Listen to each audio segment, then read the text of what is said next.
Hey guys, today's video I'm going to show you how to fix your Google stuck on verification of your phone number.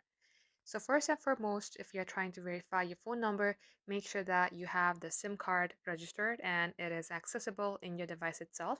Also make sure that it is showing range of networks that you see on my screen on the top page. Second, make sure that you have a proper and stable Wi-Fi connection. If you think your Wi-Fi is slower, switch it to your mobile data and see if it fixes your problem. Third is that Google usually takes like 24 to 48 hours, so the help might be under the way. All you have to do is wait patiently. And fourth, what you have to do is, if you are using a browser, go ahead and clear the cache. For that, select this three dot icon, scroll below and select this delete browsing data.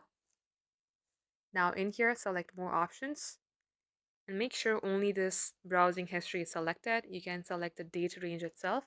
Select delete here, restart your device, try again, and it will work.